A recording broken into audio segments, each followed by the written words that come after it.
Welcome back to another episode of the Gun Collective News, the only gun news show that covers things that you actually care about. My name is Jon Patton. Smith & Wesson has decided to betray us all by trying to make guns that appeal to more people. Who do they think they are? Sorry. That's what we all wanted. Big Blue has brought forth a new concealed carry market gun called the Equalizer. No, that's not a pro wrestler, it's a gun. It's not the worst gun name I've ever heard, but whatever. The Equalizer is essentially a double-stack version of the Shield EZ with some more aggressive styling and features. We'd reviewed the Shield EZ in several different variants and really liked it for newer shooters. Maybe this new gun with its 3.6-inch barrel, 10, 13, and 15 round mags and aggressive styling is an attempt to give the EZ buyer something to sort of graduate into while giving established shooters something a little easier to manipulate. The Equalizer, just like the EZ, is an internal hammer-fired gun, and it has a lighter recoil spring to make slide manipulations easier as well. Not only that, but they come standard with an optic cut slide. I gotta tell you, this gun is pretty damn interesting. With the hype train that is the 365 macro, I was expecting a larger frame shield with an optic cut, but instead we got a gun with an internal hammer and an optic cut instead. The MSRP on the Equalizer lands at $599. If it's not a turd like the CSX, this could be a really solid option.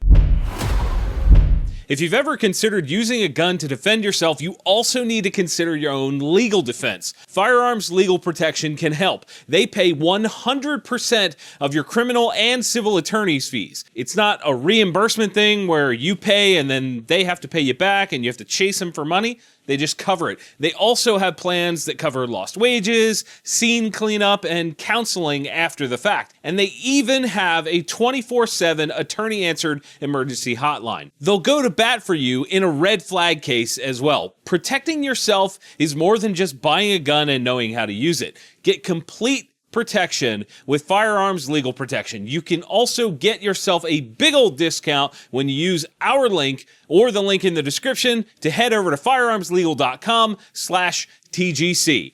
You could save up to $110 a year. So, you save money and get protected. Win-win. The discount is only available at firearmslegal.com/TGC or by using the link in the video description.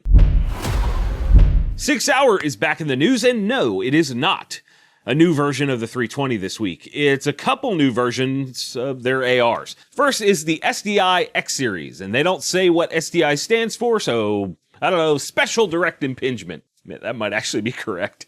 This is the first time, to my knowledge, that we've seen an X-Series AR-15 from them. The long and short of this one is that it's got ambi controls, an M-LOK handguard with pick rail down the top, 16-inch barrel with a 1-in-7 twist, SIG Zone flash hider compensator combo on the muzzle, a trigger with a gentle curve as opposed to a flat blade or traditional curved blade, and then there's also an ambi charging handle on the top.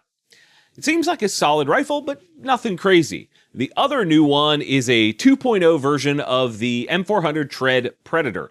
It's now rocking the Magpul PRS Lite stock out back on the carbine length buffer tube, and it's also now rocking a 2-stage match trigger with what they call a flat blade, but the rest of the planet calls curved. And lastly, it's got the PRS style grip as seen on the SIG Cross PRS. Otherwise, it's the same rifle as before, so I won't bore you with the rest of that. And as some of you know, SIG doesn't put pricing on anything on their website, so I'm just gonna make it up, like always. The X-Series rifle has an MSRP of a pallet of Smoke Wagon bourbon, and the 2.0 Predator has an MSRP of another pallet of Smoke Wagon bourbon. The owner, Aaron, is a buddy of mine, and I'm just doing that to poke fun at him. Next up this week, Savage announced a new takedown version of the A22. Long story short, this is an 18-inch barrel semi-auto 22 that comes apart to be stuffed into a pack or another small space, like the back of a Volkswagen. It's got built-in sights on the barrel plus a threaded muzzle, which is nice. There's also storage in the stock for extra mags, and it has an adjustable trigger.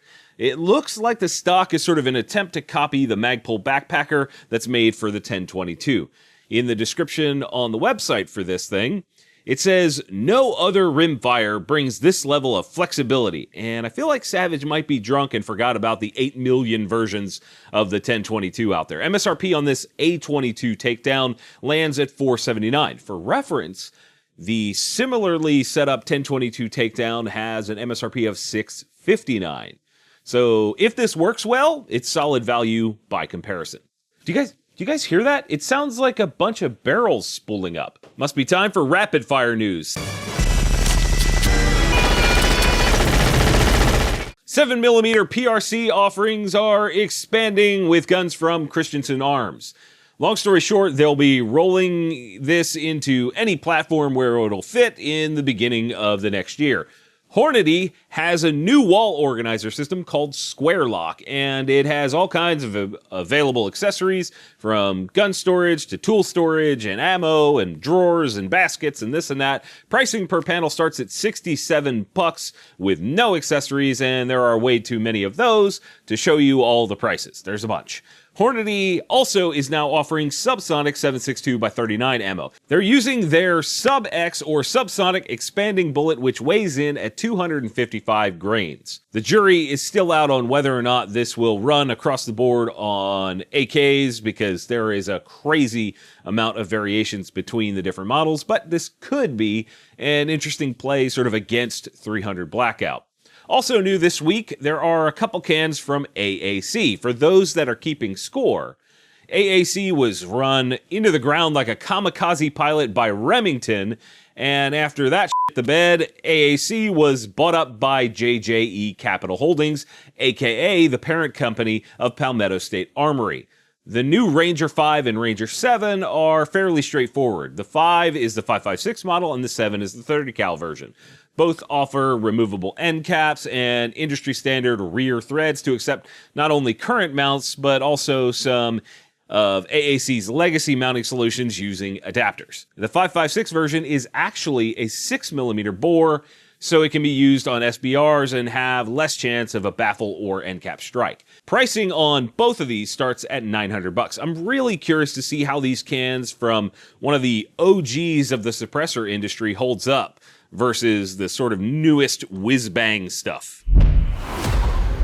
How's about a little gundustry news? We haven't had any of this in a while. Rare Breed Triggers has settled with Big Daddy Unlimited for an undisclosed amount of money. For those out of the loop, Rare Breed sued BDU for infringing on their trigger design. It was the forced reset trigger with their own wide open trigger, which was a blatant ripoff. The settlement included an injunction barring BDU from producing and selling any triggers that might infringe on the patent and IP belonging to Rare Breed. Basically, my takeaway here is that BDU wanted this to go away and paid money to make that happen. I haven't heard anything positive about BDU in the last 24 months or so, which is definitely not a good sign for them. And it's been a while, but we are back with the background check numbers from the FBI. The last time we did this was back in July, so let's recap with what you've missed since then.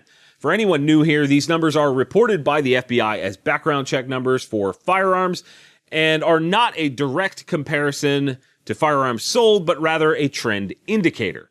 In August, we did 2.5 million checks. September was 2.47 million checks, and October was 2.5. Seems like a sort of steady cadence, which is actually kind of rare for this industry. We are, of course, down from the COVID craziness, but if we look back to 2019 numbers, we are up by a good bit. In all of 2019, there were just under 28.4 million background checks. So far this year, we are at 25.7 million, almost 25.8. With the holidays approaching and new guns coming out, I suspect we will exceed the 2019 numbers, but not by any crazy amount. If we continue the current pace, we will end the year with over 30 million background checks, and I suspect we might even see 31 or 32 million by the end of the year. That's assuming we don't see any absolute bonkers rhetoric exiting the sewers that politicians call their mouths.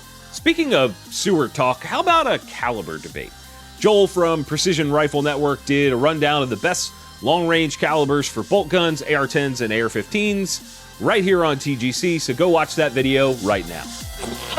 Yep, it's over, but don't worry, you can click on the video up top to watch last week's show, and the one below that is the one that YouTube thinks you'll enjoy.